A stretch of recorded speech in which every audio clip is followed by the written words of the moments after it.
Our next speaker we're very pleased to have him, is Mike Cushman from Jewish Voice for Labour, an organisation we often work together with. Okay, I have to say I'm exhausted. I spent this afternoon bouncing up and down during Jeremy's speech. I think we've invented a new keep fit regime which is called the Jeremy squats.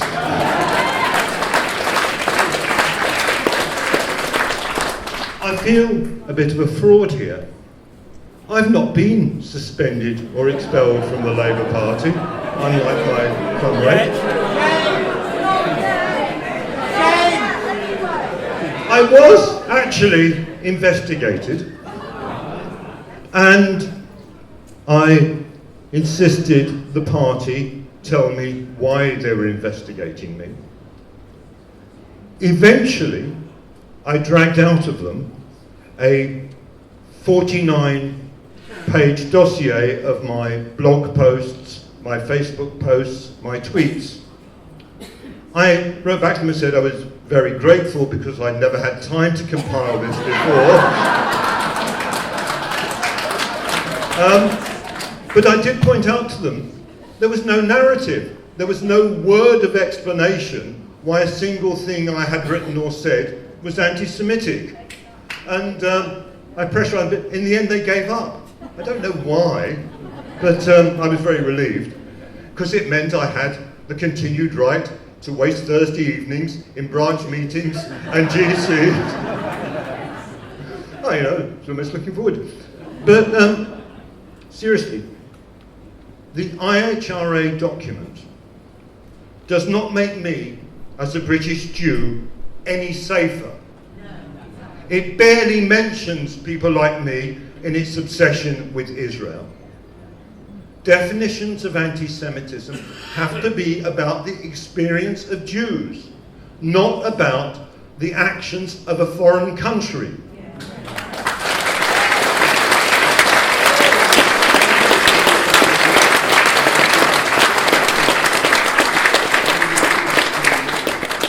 The campaign makes me more vulnerable as not just as a socialist, but as a Jew. I have had too many conversations with black comrades who ask me, why this obsession with anti-Semitism? They ask me, when was the last time someone was pulled over by the police for driving while Jewish?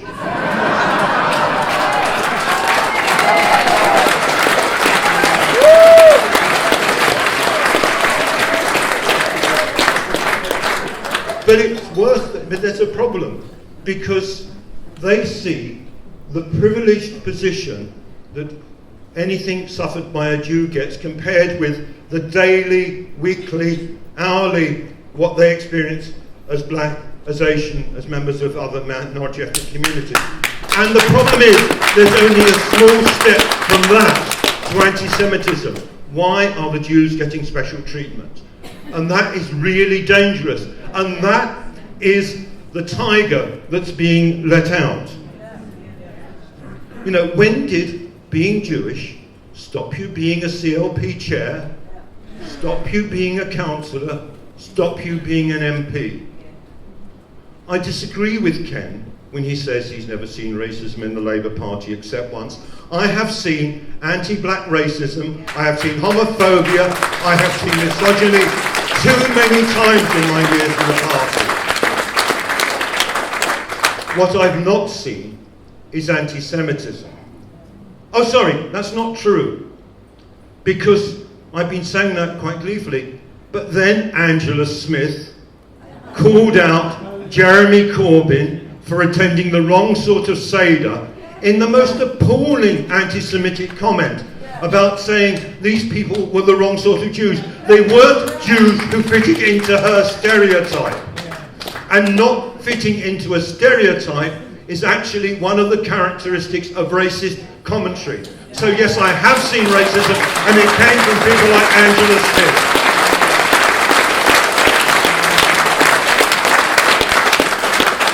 And the danger is it normalises anti-Semitism. It makes anti-Semitism seem like an everyday thing. And we mustn't let anti-Semitism be normalised. We mustn't let any form of racism be normalised, because that makes it too easy for people to become anti-Semites or racists. Yes. Isn't this obvious? Isn't this bloody simple? Yes. Now, the pain of anti-Semitism is real. There is not a Jew in this room, in this city, in this country, who will not talk about the pain of anti-Semitism.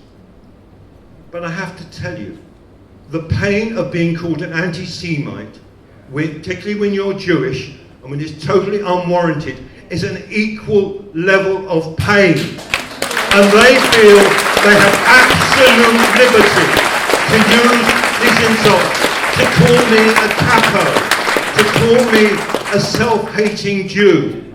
Now, if you talk to my family, they will tell you I have many problems. Being self-hating is the least of them.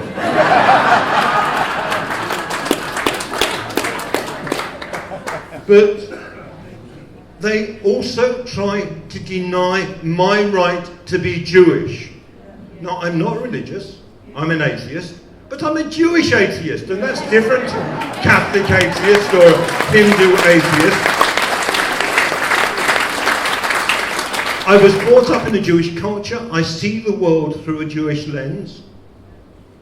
And if the far right get to power in this country, as a socialist, as a trade unionist, and as a Jew, I have 3 tickets already booked for the cattle trucks.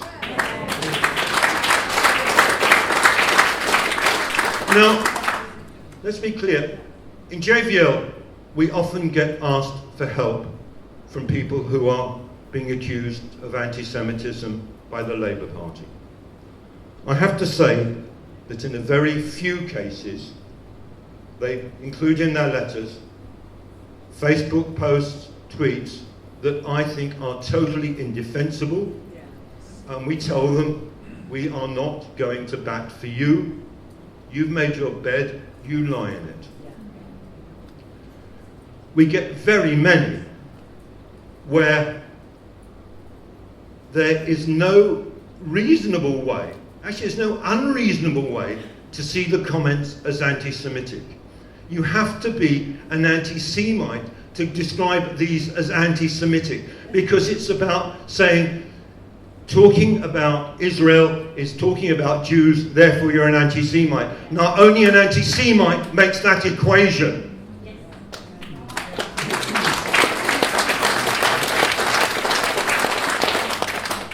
I have to say there's also quite a number that are in a grey middle ground. That people have said things not because it comes from antipathy for Jews, not because it comes from malice, but because it comes from ignorance and confusion. And this ignorance and confusion isn't so surprising when you get Netanyahu trying to say that Israel is the state of all Jews, therefore people think that Jews are responsible for Israel. They're wrong, but you can see how it happens.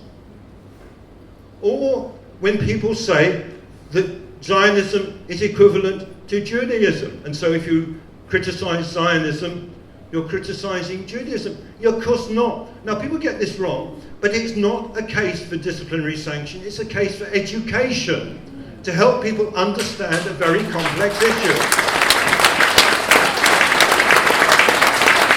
Now, and I say education advisedly, I'm not talking about JLM-style training where you stand on a platform and you tell people what to think, what to say, how to say it.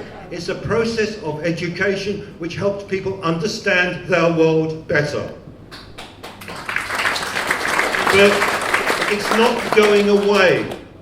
This week, I've had email from people who have just been given administrative suspension. They've been suspended, but they haven't told them why they've been suspended. There's no evidence there at all. And there's apparently a whole clutch of these. We think it's because they retweeted something by Nigel Kennedy, where he called Israel an apartheid state. That is not anti-Semitic, because Israel is an apartheid state.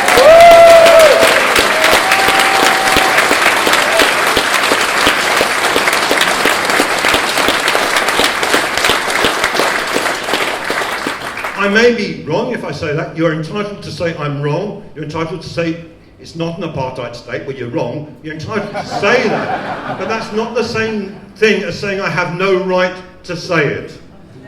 If I wasn't here this evening, I might have gone to the meeting of the Socialist Campaign Group of Labour MPs.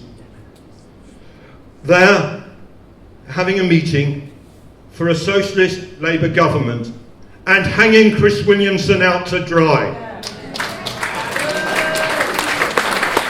They should be ashamed of themselves. I could say something about the fast track, but I'm not going to, except it says serious and self-evident. And they don't define what serious and self-evident means. It's a can of worms. And what they don't say is expulsion from the Labour Party for being anti-Semite is a life-changing event. It is incredibly damaging to people's reputation. It's not a step that ought to be taken without very careful due process. To set up a star chamber that just throws people out and wrecks their working and social lives is an abomination, and something this party should be deeply ashamed of for having voted for it this week. Okay, I've been told I've got to stop. I'm just going to say two things. For a socialist government led by Jeremy Corbyn, and free Palestine.